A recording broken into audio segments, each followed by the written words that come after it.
Hello student, I am Jyoti Jha. Welcome to NCERT the mind. तो आज मैं आपको पढ़ाने जा रही हूँ क्लास 7 की हिंदी बुक बाल महाभारत कथा। इसका आज मैं आपको तीसरा अध्याय अम्बा और भीष्म पढ़ाऊँगी। तो अगर आपने मेरा चैनल सब्सक्राइब नहीं किया है तो आप सबसे पहले मेरे चैनल एनसीईआरटी द माइंड को सब्सक्राइब कीजिए, लाइक कीजिए और बेल आइकन ज़रूर दबा दीजिए ताकि आपके पास एनसीईआरटी से रिलेटेड सारे वीडियो सबसे पहले पहुँचे। तो चलिए अब हम लोग अपना पढ़ना शुरू करते हैं। तो अम्बा और भीष्म के बारे में जानेंगे कि अब इन लोगों की कहानी के बारे में जानेंगे हम लोग। चलिए पढ़ते हैं। सत्यवती के पुत्र चित्रांगद बड़े ही वीर परंतु स्वेच्छाचारी थे। एक बार किसी गंधर्व के साथ युद्ध हुआ, उसमें वह मारे गए। उनके कोई पुत्र ना था, इसलिए उनके छोटे भाई विचित्रवीर्य हस्तिनापुर की राजगद्दी पर बैठे। विचित्रवीर्य की आयु उस समय बहुत छोटी थी, इस कारण उनके बालिग होने तक राजकाज भीष्म को ही संभालना पड़ा। जब विचित्रवीर्य विवाह के योग्य हुए तो भीष्म को उनके विवाह की चिंता हुई। उन्हें खबर लगी कि काशीराज की कन्याओं का स्वयंवर होने वाला है। यह जानकर भीष्म बड़े खुश हुए और स्वयंवर में सम्मिलित होने के लिए काशी रवाना हो गए। देश विदेश के अनेक राजकुमार उस स्वयंवर में भाग लेने के लिए आए थे। राजपुत्रियों को पाने के लिए आपस में बड़ी स्पर्धा थी। क्षत्रियों में भीष्म की प्रतिज्ञा की प्रतिष्ठा अद्वितीय थी। उनके महान त्याग और भीषण प्रतिज्ञा का हाल सब जानते थे। इसलिए जब वह स्वयंवर मंडप में प्रविष्ट हुए तो राजकुमारों ने सोचा कि वह सिर्फ स्वयंवर देखने के लिए आए होंगे, परंतु जब स्वयंवर में सम्मिलित होने वालों में भीष्म ने भी अपना नाम दिया तो अन्य कुमारों को निराश होना पड़ा। उनको क्या पता था कि दृढ़व्रती भीष्म अपने लिए नहीं वरन अपने भाई के लिए स्वयंवर में सम्मिलित हुए हैं। सभा में खलबली मच गई। चारों ओर से भीष्म पर फब्तियां कसी जाने लगी, माना कि भरतवंशी भीष्म बड़े बुद्धिमान और विद्वान हैं। स्वयंवर से इन्हें क्या मतलब, इनके प्रण का क्या हुआ, जीवन भर ब्रह्मचारी रहने की इन्होंने जो प्रतिज्ञा की थी क्या वह झूठी थी। इस भांति सब राजकुमारों ने भीष्म की हंसी उड़ाई। यहाँ तक कि काशीराज की कन्याओं ने भी भीष्म की तरफ से दृष्टि फेर ली और उनकी अवहेलना सी करके आगे की ओर चल दी। भीष्म इस अवहेलना को सह ना सकी। उन्होंने सभी राजकुमारों को हराकर तीनों राजकन्याओं को बलपूर्वक रथ पर बैठा लिया और हस्तिनापुर को चल दिए। सौभ देश का राजा साल्व बड़ा वीर था। काशीराज की सबसे बड़ी कन्या अम्बा उस पर अनुरक्त थी और उसको मन ही मन अपना पति मान चुकी थी। साल्व ने भीष्म के रथ का पीछा किया और उसको रोकने का प्रयत्न किया। इस पर भीष्म और साल्व के बीच घोर युद्ध छिड़ गया। भीष्म ने उसे हरा दिया, किंतु काशीराज की कन्याओं की प्रार्थना पर उसे जीवित ही छोड़ दिया। भीष्म काशीराज की कन्याओं को लेकर हस्तिनापुर पहुँचे। विचित्रवीर्य के विवाह की सारी तैयारी हो जाने के बाद जब कन्याओं को विवाह मंडप में ले जाने का समय आया तो काशीराज की बड़ी बेटी अम्बा एकांत में भीष्म से बोली, गांगेय, मैंने अपने मन में सौभ देश के राजा साल्व को अपना पति मान लिया था। इसी बीच आप मुझे बलपूर्वक यहाँ ले आए। मेरे मन की बात जानने के बाद आप मेरे बारे में अब जो उचित समझें करें। भीष्म को अम्बा की बात जची। उन्होंने अम्बा को उसकी इच्छानुसार उचित प्रबंध के साथ साल्व के पास भेज दिया और अम्बा की दोनों बहनों अंबिका और अम्बालिका का विचित्रवीर्य के साथ विवाह करा दिया। अम्बा अपने मनोनीत वर सौभराज साल्व के पास गई और सारा वृतांत कह सुनाया। उसने कहा, राजन, मैं आपको ही अपना पति मान चुकी हूँ। मेरे अनुरोध से भीष्म ने मुझे आपके पास भेजा है।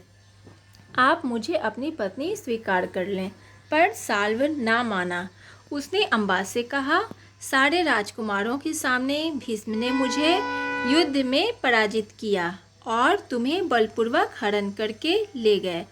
इतने बड़े अपमान के बाद मैं तुम्हें कैसे स्वीकार कर सकता हूँ? तुम्हारे लिए अब उचित यही है कि तुम भीष्म के पास जाओ और उनकी सलाह के मुताबिक ही काम करो। बेचारी अम्बा हस्तिनापुर लौट आई और भीष्म को सारा हाल कह सुनाया। उन्होंने विचित्रवीर्य से कहा, वत्स, राजा साल्व अम्बा को स्वीकार नहीं करता। इससे विदित होता है कि इसकी इच्छा अम्बा को पत्नी बनाने की नहीं थी। अब उसके साथ तुम्हारा ब्याह करने में कोई आपत्ति नहीं रही है, पर विचित्रवीर्य अम्बा के साथ ब्याह करने को राजी ना हुए। बेचारी अम्बा ना इधर की रही ना उधर की, कोई और रास्ता ना देख वह भीष्म से बोली, गांगे, मैं तो दोनों ओर से ही गई, मेरा कोई भी सहारा ना रहा। आप ही मुझे हर लाए हैं, अतः अब आपका यह कर्तव्य है कि आप मेरे साथ ब्याह कर लें।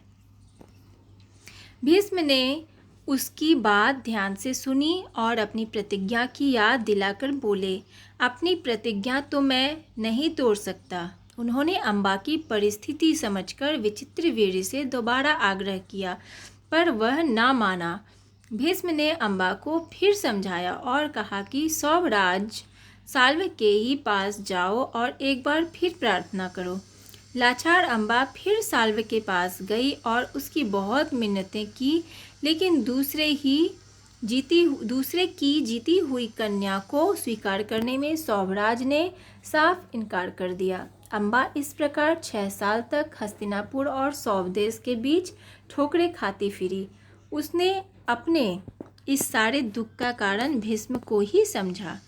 उन पर उसे बहुत क्रोध आया और प्रतिहिंसा की आग उसके मन में जलने लगी।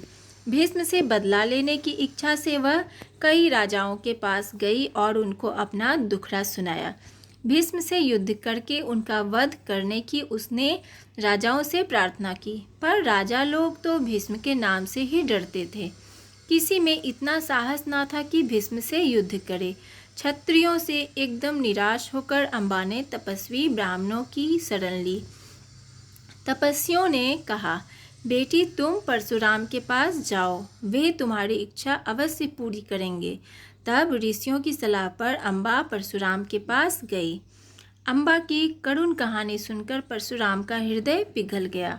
उन्होंने दयाद्र स्वर में कहा, काशीराज कन्ये, तुम मुझसे क्या चाहती हो?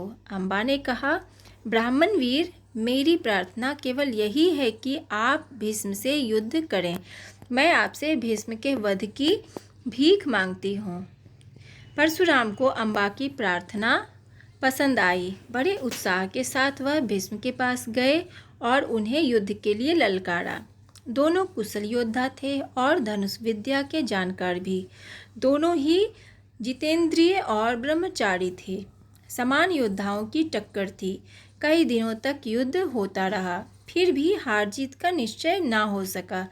अंत में परशुराम ने हार मान ली और उन्होंने अम्बा से कहा, जो कुछ मेरे वश में था कर चुका। अब तुम्हारे लिए यही उचित है कि तुम भीष्म की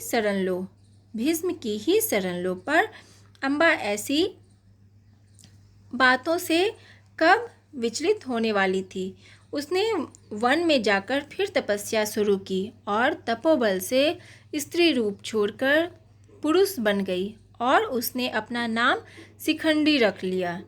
जब कौरवों और पांडवों के बीच कुरुक्षेत्र के मैदान में युद्ध हुआ तो भीष्म के विरुद्ध लड़ते समय शिखंडी रथ के आगे बैठा था और अर्जुन ठीक उसके पीछे। ज्ञानी भीष्म को यह बात मालूम थी कि अम्बा ही शिखंडी का रूप धारण किए हुए है, इसलिए उन्होंने उस पर बाण चलाना अपनी वीरोचित प्रतिष्ठा के विरुद्ध समझा। शिखंडी को आगे करके अर्जुन ने भीष्म पितामह पर हमला किया और अंत में उन पर विजय प्राप्त की। जब भीष्म आहत होकर पृथ्वी पर गिरे तब जाकर अम्बा का क्रोध शांत हुआ। तो बच्चों, आपका ये तीसरा अध्याय खत्म हो चुका है। अब हम इसके प्रश्न उत्तर करेंगे। अब देखिए बच्चों, आपका पहला प्रश्न है कि चित्रांगद की मृत्यु कैसे हुई, उनके बाद हस्तिनापुर की राजगद्दी पर कौन बैठा। तो उत्तर लिखेंगे कि चित्रांगद बड़े ही वीर किंतु स्वेच्छाचारी थे। एक बार किसी गंधर्व के साथ युद्ध हुआ जिसमें वह मारे गए।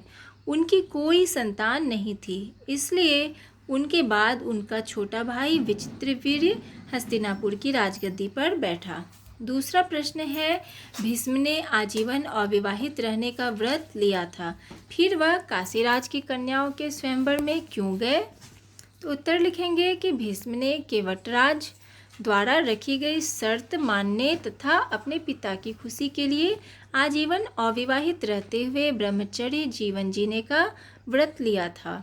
भीष्म राजकुमार विचित्रवीर्य के संरक्षक भी थे, जिनके विवाह उत्तरदायित्व उन पर ही था। अतः विचित्रवीर्य के विवाह के लिए ही भीष्म काशीराज की कन्याओं के स्वयंवर में गए। तीसरा प्रश्न है, स्वयंवर मंडप में भीष्म को देखकर वहां उपस्थित लोगों ने क्या विचार किया।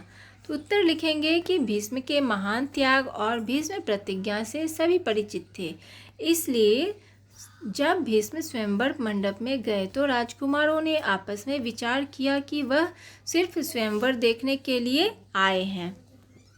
चौथा प्रश्न है, काशीराज की कन्याओं ने भीष्म को देखकर क्या किया। उत्तर, काशीराज की कन्याओं ने भीष्म को देखकर अपनी नज़र घुमा ली और उनकी अवहेलना करती हुई आगे निकल गई। पांचवा प्रश्न है, स्वयंवर में भीष्म ने क्या किया। उत्तर लिखेंगे कि स्वयंवर में भीष्म ने सभी राजकुमारों को हराकर तीनों राजकन्याओं को बलपूर्वक रथ पर बैठा लिया और हस्तिनापुर की ओर चल पड़े। उसके बाद है छठा प्रश्न, साल्व कौन था, उसने किस प्रकार भीष्म को रोकने का प्रयास किया। तो उत्तर लिखेंगे कि साल्व सौव देश का वीर राजा था। साल्व ने भीष्म के रथ का पीछा करते हुए उन्हें रोकने का प्रयास किया। फिर भीष्म और साल्व में भीषण युद्ध छिड़ गया, जिसमें भीष्म ने साल्व को हरा दिया। सातवां प्रश्न है कि अम्बा ने भीष्म से क्या प्रार्थना की। उत्तर लिखेंगे कि अम्बा ने भीष्म से कहा कि वह साल्व को अपना पति मान चुकी है। आप मुझे यहाँ बलपूर्वक लाए हैं। मेरे मन की बात जानने के बाद आप मेरे बारे में जो उचित समझें करें। चलिए अब आठवां प्रश्न देखते हैं, साल्व द्वारा लौटाई गई अम्बा भीष्म से क्या चाहती थी। उत्तर, साल्व द्वारा लौटाई गई अम्बा भीष्म से यह चाहती थी कि वह उससे ब्याह कर ले। नवां प्रश्न है, भीष्म ने अम्बा की परिस्थिति को ध्यान में रखकर क्या प्रयास किया। उत्तर, भीष्म ने अम्बा की परिस्थिति को ध्यान में रखकर विचित्रवीर्य से प्रार्थना की कि वे अम्बा से ब्याह कर ले। वे तैयार नहीं हुए, अतः उन्होंने अम्बा को दोबारा साल्व के पास जाने की सलाह दी और कहा कि तुम एक बार फिर साल्व के पास जाओ और उनसे प्रार्थना करो। 10वां प्रश्न है, परशुराम ने अम्बा की सहायता किस प्रकार की। उत्तर, परशुराम अम्बा की प्रार्थना पर भीष्म के पास गए और उन्हें युद्ध के लिए ललकारा। कई दिनों तक युद्ध होता रहा। दोनों कुशल योद्धा थे और धनुष विद्या के जानकार थे, अतः दोनों में हार जीत का निश्चय नहीं हो सका। इस प्रकार परशुराम ने अपनी शक्ति के अनुरूप भीष्म से लड़कर उसकी मदद की। 11वां प्रश्न है कि अम्बा शिखंडी कैसे बन गई। अम्बा ने वन में जाकर तपस्या किया और अपने तपोबल के फलस्वरूप उसने अपना नाम शिखंडी रख लिया। 12वां प्रश्न है, शिखंडी किस प्रकार भीष्म की मृत्यु का कारण बनी। तो उत्तर लिखेंगे कि महाभारत के युद्ध में अर्जुन ने शिखंडी को आगे कर भीष्म पर तीर चला दिया। भीष्म जानते थे कि अम्बा ही शिखंडी के रूप में है। एक स्त्री पर तीर चलाना उन्होंने ठीक नहीं समझा। इस प्रकार शिखंडी भीष्म के मृत्यु का कारण बनी। 13वां प्रश्न है, स्वयंवर मंडप में सम्मिलित होने वालों में जब भीष्म ने अपना नाम दिया तो वहां उपस्थित लोगों की क्या प्रतिक्रिया रही। उत्तर लिखेंगे कि स्वयंवर मंडप में सम्मिलित होने वालों में जब भीष्म ने अपना नाम दिया तो सभा में खलबली मच गई। चारों ओर से भीष्म पर फब्तियाँ कसी जाने लगी। भारतवंशी भीष्म बड़े बुद्धिमान और विद्वान हैं। स्वयंवर से उन्हें क्या मतलब? किंतु इनके प्रण का क्या हुआ? उन्होंने आजन्म ब्रह्मचारी रहने की जो भीषण प्रतिज्ञा की थी, क्या वह झूठी थी? इस तरह से सभा में उपस्थित राजकुमारों ने उनकी हंसी उड़ाई। 14वां प्रश्न है, अम्बा और साल्व में क्या वार्तालाप हुआ? उत्तर लिखेंगे कि अम्बा अपने मनोनीत पर सौभराज साल्व के पास गई और बोली कि वह उनको ही अपना पति मान चुकी है। उसी के अनुरोध पर भीष्म ने उसे उनके पास भेजा है, अतः वे उसे अपनी पत्नी स्वीकार करें। यह सुनकर साल्व ने कहा कि भीष्म ने मुझे पराजित कर बलपूर्वक उसका हरण किया है। इतने बड़े अपमान के बाद वह उसे स्वीकार नहीं कर सकता, अतः अब उचित यही है कि वह उन्हीं के पास जाए और उनकी सलाह के अनुसार ही काम करे। तो इस तरह से बच्चों आपका ये अध्याय खत्म हो चुका है। आपने इसका प्रश्नोत्तर भी कर लिया।